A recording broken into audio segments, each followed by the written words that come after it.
Hola Altubers, hoy vamos a hacer otro de nuestros legendarios centenarios, aunque en realidad nos vamos a salir un poco de la norma. Veréis, en estas fechas, en los años 20, nacieron muchos de los autores de ciencia ficción que después conformarían la etapa de oro de este género, años 50, años 60. Hablábamos hace 3 años, apenas cuando comenzó su camino este canal, de los tres nacidos en 1920, Isaac Asimov, Ray Bradbury y también Frank Herbert, el autor de Dune. En el año 1923 nacieron unos cuantos autores de ciencia ficción que no son especialmente conocidos, no como los anteriores, pero me parece que conservan entre todos ellos una serie de historias que merece la pena ser contadas. Así que hoy vamos a hacer un centenario fantástico en torno a la gente que nació en 1923 y que después, pues en los años 50, 60, se convirtieron en los trabajadores de la historia de la ciencia ficción. Y así vamos poco a poco con ellos para que descubráis historias maravillosas y, quién sabe, quizá algunos libros interesantes. Porque nos hemos dado cuenta de que los 3 vídeos dedicados a la ciencia ficción que tenemos en el canal son de los más visitados, así que suponemos que esto os vendrá muy bien a la mayor parte de vosotros interesados en este género. Para empezar, tenemos una figura fundamental, no solo en la ciencia ficción, yo no diría ciencia ficción porque en realidad lo que linda con nuestro género es la fantasía, pero desde luego es al mismo tiempo una figura de proyección mundial y además en 1001 aspectos. Se llamó Italo Calvino, nació en La Habana curiosamente, aunque incluso el nombre lo dice, él es italiano. Y durante toda su vida, no muy larga desgraciadamente, escribió toneladas de material de diferentes situaciones. Por ejemplo, escribió mucho sobre política, su padre era trotskista, su madre era sufragista y eso pues evidentemente fue impregnando al niño que después se convertiría en un escritor político verdaderamente activo. Pero al mismo tiempo, Italo Calvino era un hombre que tenía una visión, digamos, de un multiverso donde las cosas son de alguna manera diferentes y que servían para explicar la realidad. Vayamos por partes. Este hombre a la mayor parte de esta gente le pilló la Segunda Guerra Mundial y muchos de ellos combatieron en ella. En el caso de Italo Calvino, fue metido en el ejército italiano, desertó, se pasó a la resistencia y fue partisano durante el resto de la guerra. Y después ya pudo establecer su carrera académica y escribir libros. Seguramente los más famosos de su historia son los pertenecientes a la trilogía Nuestros Antepasados. Estos títulos son El Vizconde de Mediado, El Varón Rampante y El Caballero Inexistente. Pues un tipo, el varón que se sube a un árbol y desde allí dice verdades, ¿no? Y el Vizconde de Mediado, pues prácticamente lo mismo, 2 personalidades diferentes que se enfrentan entre sí y van denunciando las inconsistencias de la realidad. Y la verdad es que son novelas razonablemente breves, de hecho las 3 a veces conforman un volumen normal, pero en las que cada palabra, cada frase significa algo. Muy en la línea de Jorge Luis Borges, aquello de que cada cosa tiene que significar algo y de esa frase se pueden sacar luego 1000 consecuencias. Pero por lo que respecta a estos géneros fantásticos que nos gustan a nosotros, tenemos que hablar de otra especie de trilogía que comienza con las Cosmicómicas, que ya casi el título lo dice todo, que es una serie de relatos protagonizados por un ser que ha vivido desde tiempos inmemoriales y con su visión de las cosas nos va dando la idea de lo que el autor quería decir. Las Cosmicómicas es, además de cómico y muy divertido, un análisis del ser humano verdaderamente profundo. Luego tendrá Tiempo Cero, donde ese personaje vuelve a aparecer en las 2 primeras partes del libro para que la tercera parte sea ya de pura reflexión y bueno, pues en la línea de Italo Calvino. Y un tercer título sería Las Ciudades Invisibles, que se supone que es un diálogo entre Marco Polo y Kublai Khan, donde Marco Polo le va contando las ciudades que él ha conocido y que componen una serie de relatos brevísimos, maravillosos, delicados, fantásticos, que recomiendo leer con entusiasmo. Luego, al margen de eso, Italo Calvino hizo cantidad de cosas relacionadas con otros temas, pero yo sí sacaría del resto de su producción un libro titulado Si una noche de invierno, un viajero, porque es una especie de visión fantástica, nunca mejor dicho, de lo que es la literatura y de cómo los engranajes de la literatura van conformando una realidad diferente. Si una noche de invierno un viajero, empieza el libro, llega a tu puerta, encuentra a un tipo que está escribiendo una novela que se titula Si una noche de invierno un viajero, y te cuentan un primer capítulo y luego hay otra novela que se interfiere por el medio. Es imposible explicar cómo es esta novela, pero es una absoluta delicia leerlo, de verdad que merece y mucho la pena. Y bueno, pues en general yo recomendaría leer a Italo Calvino per se. Murió de un ictus en el año, cuando él tenía 61 años y dejó inconclusa una obra que se titula 6 propuestas para el próximo milenio. Fijaos, en 1985 ya hacía las propuestas para el milenio siguiente. Lo curioso del caso es que aunque el libro figura como 6 propuestas, en realidad son 5 porque la sexta no tuvo ocasión de escribirla. Bueno, Italo Calvino, de verdad, mi recomendación más ferviente para leer a este hombre. Tenemos después a Cyril M. Corbett. Es un hombre que también tuvo una muerte prematura, mucho más prematura, murió con 34 años. Iba a coger un tren que le llevaría a Nueva York, donde le habían ofrecido la dirección de la revista de fantasía y ciencia ficción, muy famosa por aquel entonces. Se entretuvo quitando la nieve de la puerta de su casa, tuvo que correr para coger el tren y cuando llegó al andén tuvo un infarto y murió a los 34 años. Bueno, este hombre pertenece al grupo de los Futurianos, los Futurians en original, que compusieron una serie de nombres. Generalmente es curioso porque gran parte de ellos, como Damon Knight, se dedicaron al estudio y a la recopilación de trabajos de ciencia ficción y escribieron también, pero casi es la primera de las acepciones la que llevaron adelante con mayor entusiasmo, ¿no? Y en el caso de Corbett, pues parece que tenía como una sensación como de secundario y se unió a otro de los miembros de ese festejo de los futurianos, que estuvo activo 8 años aproximadamente, y se unió a Frederik Pohl, que formaba parte de los futurianos, y escribieron unas cuantas novelas muy interesantes. La más importante de ellas es Mercaderes del Espacio. Mercaderes del Espacio es un análisis del mundo de la publicidad en los años 50, que es verdad que entonces en Estados Unidos tuvo el gran momento, la gran explosión de la publicidad que conformó la sociedad de consumo y todo esto, ¿no? Pero la visión de esta gente hacia el futuro era verdaderamente sorprendente. Después hicieron Abogado y Gladiador o La lucha contra las pirámides, que son novelas un poco más flojitas. Y él, solo como Corbett, hizo muy pocas novelas, hizo El Síndico, por ejemplo, que es su novela más famosa, escribió muchísimos cuentos. Y la verdad es que trabajó con otros miembros de los futurianos, por ejemplo, Judith Merril, con la que formó un tándem que se llamó Cyril Judd y que escribió 3 novelas. 2 de ellas están al menos publicadas en castellano, Pistolero Kane y ¿cuál era la otra? Sí, Hijo de Marte. Bueno, son novelas que no van muy allá quizá, pero que sí representan muy bien a aquella época. Judith Merril nació también en 1923. Es una mujer que nació en Estados Unidos, pero murió en Canadá, porque abandonó Estados Unidos en protesta por la guerra de Vietnam en los años 60. Y ella también recopiló una gran cantidad de material de ciencia ficción, de manera que ahora mismo la colección de Judith Merril es la más abundante de Canadá y una de las 10 más grandes del mundo. Y bueno, pues ahí estuvo Judith Merril escribiendo también lo suyo, pero ya digo que gran parte de esta gente se hizo famosa por su trabajo de estudio de la ciencia ficción. Tenemos más. Vamos ahora con un caso verdaderamente curioso, el de Walter M. Miller, un autor que es famoso por una única novela.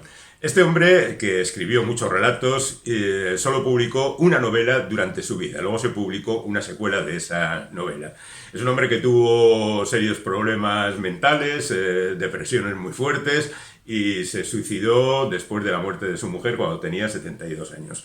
Walter Miller escribió Cántico por Leibowitz. Aquí se publicó como Cántico por San Leibowitz, pero después ya se recuperó el título original, y en el año 60... Y en esa novela contaba magníficamente la evolución de la Tierra después de diferentes situaciones que no voy a mencionar.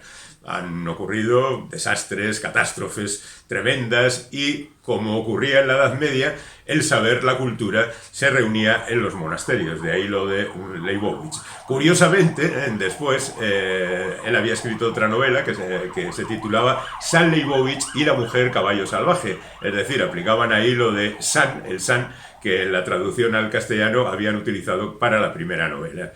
La secuela no resultó especialmente brillante y yo creo que es un nombre absolutamente olvidado. Pero esto nos sirve para recordar que esta novela se hizo muy famosa gracias a que uno de sus capítulos se incluía en un libro de 1965 que se hizo tremendamente popular. Se titulaba El retorno de los brujos y estaba escrito por Louis Pauwels y Jacques Verdier. Y era una especie de... Bueno, fue de hecho el libro que dio paso al nacimiento del realismo fantástico. Nada que ver con el realismo mágico, que esa es otra historia. El realismo fantástico parte de El retorno de los brujos y hace especulaciones sobre lo que había sido la historia en la Tierra, las relaciones mágicas con la misma Tierra, los alquimistas que en la Edad Media habían creado otra realidad, en definitiva, una visión a veces muy idealizada y muchas veces definitivamente fantástica de la historia. Pero además, ese libro incluía algún relato y algún fragmento. Uno muy famoso es el de los 10.000 nombres de Dios, que escribió Arthur C. Clarke, y otro es un fragmento del Cántico por Leibowitz. Eso hizo que toda la gente, que fue muchísima, que se apuntó a la historia del realismo fantástico, conociera la novela de Miller y convirtió esta novela en un auténtico fenómeno. Pero ya digo que la producción de Miller ha sido muy limitada y bueno, debería haber sido mejor, pero las circunstancias no ayudaron demasiado. Y tenemos más ejemplos de todo esto, con gente que ha trabajado de manera indirecta, pero como son nombres prácticamente olvidados, digamos que nos centramos ahora en un tipo que se llamó George H. Waite. Y digo H porque el tipo en realidad se llamaba Pascual Enguídanos y era de Valencia. ¿Qué ocurrió con este hombre? Pues que escribía novelitas de Aduro, estas novelas populares de 100 páginas aproximadamente, 128 por aquel entonces, del oeste, románticas, policíacas, de terror y de ciencia ficción. Y escribió bastantes novelas de ciencia ficción, de estas bolsilibros se llamaron más tarde, pero de repente la editorial valenciana decidió crear una colección solamente para él, porque su nombre, George H. Waite, se había hecho tremendamente popular y vendía bastante. Y de repente, en un momento de la historia, decidió crear unos personajes fijos, porque ya sabéis, creo que sabéis, que en esas novelas, por lo menos en la editorial Bruguera, se prohibía taxativamente, luego hubo excepciones, que los personajes pasaran de una novela a otra. Es decir, crear una serie, una saga, no, eso no estaba contemplado en la política de editorial Bruguera. Y sin embargo a este hombre le dieron el visto bueno para que creara lo que más tarde se conoció como la saga de los Aznar. Los Aznar son una familia que se va al espacio, empieza a recorrer aquello y se lo pasaron estupendamente contando un montón de historias. Hubo una primera etapa entre 1953 y 1958 donde se publicaron 32 novelas y después pues parece que el hombre bajó en su producción y en los años 70 se retomó la idea. Se arreglaron algunas de las anteriores novelas, se pusieron al día, se escribieron otro montón de ellas, veintitantas, hasta conseguir ser 58, y la verdad es que ya se estableció la historia definitiva de la saga de los Aznar, incluyendo la desaparición de dos títulos que consideró el autor pues que no estaban a la altura y cuyos materiales los había aprovechado en esa reforma para otras novelas. Entonces, bueno, pues a veces aparecen 58, a veces 56. La saga de los Aznar es, sin embargo, una leyenda contando esa historia verdaderamente increíble. Bueno, por otra parte, también hay que decir que la historia pasó a los cómics. Pero es muy curioso porque cuando decidieron hacer los cómics le encargaron a Pascual Enguídanos el hacer el guión. Y en lugar de empezar por la saga de los Aznar, empezó por otra de las novelas que él había escrito, que se titulaba Heredó un mundo. Según parece, a él le daba o prefería esa novela o consideraba que el principio de la saga de los Aznar resultaba poco atrayente. Solo a la altura del número 18 de la colección, por cierto, titulada Historias de la Juventud Actual, Hazañas de la Juventud Actual. Por aquel entonces el título de Hazañas figuraba en las colecciones de bastantes cómics, como por ejemplo Hazañas Bélicas o Hazañas del Oeste. Bueno, pues Hazañas de la Juventud Actual, a la altura del número 18 de esa colección, incluyó los materiales de la saga de los Aznar. Y esta es la historia de un tipo que nació en 1923 y que nació en Valencia y murió en Valencia y que se pasó la vida escribiendo novelitas de a duro para entretenimiento y satisfacción de tantos seguidores de esta literatura. En este último tramo de nuestro vídeo vamos a hablar no de escritores, pero sí, por ejemplo, de algún dibujante. En 1923 nació Dan Barry. Los buenos aficionados al cómic conocen este nombre porque durante muchos años estuvo dibujando las tiras y también, de un momento determinado en adelante, las páginas dominicales de Flash Gordon. Como recordáis, Flash Gordon había sido creado por Alex Raymond en los años 30, pero a la altura del año 50 necesitaba una renovación y empezaron las tiras diarias. Hasta entonces hacían las páginas dominicales, primero Alex Raymond, después Mark Raboy, y de repente aparece el bueno de Dan Barry. Él había estado dibujando ya las aventuras de Tarzán entre 1947 y 48, pero en el 51 le dan la misión de hacer las aventuras de Flash Gordon en un tono muy diferente del que había sido habitual en la época de Alex Raymond. Es decir, nada de fantasía, nada de aventuras exóticas, hombres halcones, mundos submarinos y cosas por el estilo, sino más ciencia ficción tal y como la época requería, los años 50.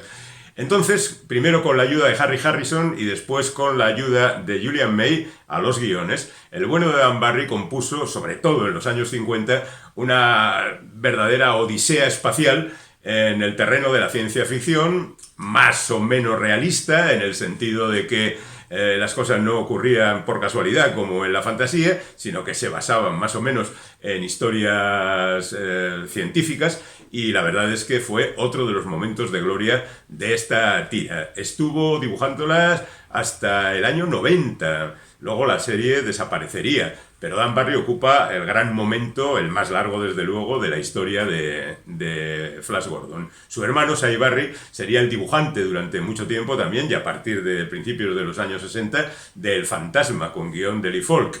Y los dos formaron un tándem estupendo, a pesar de que Dan Barry era mejor dibujante que Cy Barry. Pero bueno, en cualquier caso, merece y mucho la pena tener en cuenta a esta gente.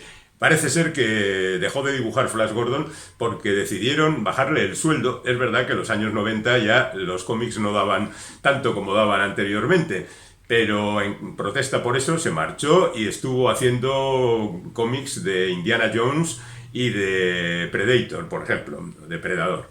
Bueno, pues esta es la historia de Dan Barry, que nos ha dejado también momentos de gloria a lo largo de su historia. Sin renunciar también a las aventuras en Mongo, el planeta ese loco, pero ya digo, en un tono mucho más científico. Y yo terminaría hablando de algunos actores que nacieron en el 23 y que tuvieron relación con el fantástico. Ahí está el caso de Charlton Heston, a quien hemos dedicado por su centenario un vídeo en este programa. Y bueno, pues podéis repasarlo tranquilamente, pero tenemos que recordar que Charlton Heston fue el protagonista de esa obra maestra que es El planeta de los simios, esa otra película muy importante que es Soylent Green, y también ha aparecido en otras películas menores como El último hombre vivo, que es una adaptación del Soy leyenda de Richard Matheson. Bueno, pues Charlton Heston está ahí. Luego tenemos un personaje muy curioso, se llamó James Arness, que nació en 1923 también, y que se hizo famoso interpretando al Marshal Matt Dillon en la serie Gunsmoke, conocida por estos lares como La ley del revólver. Durante 20 años, entre el 55 y el 75, estuvo interpretando este personaje y por eso su cara se relaciona con él. Pero también apareció en montones de westerns. Pero tiene dos apariciones en el mundo del fantástico, como es La cosa, o El enigma de otro mundo, aquella película original que daría después origen a La cosa de John Carpenter, etcétera, etcétera, que estaba más o menos dirigida por Howard Hawks, y en la que el bueno de Arnes ocupaba el papel de la criatura. Es decir, a él al final la cara no se le veía, pero como era un tío alto y fornido, pues se encajaba muy bien con el monstruo de la película.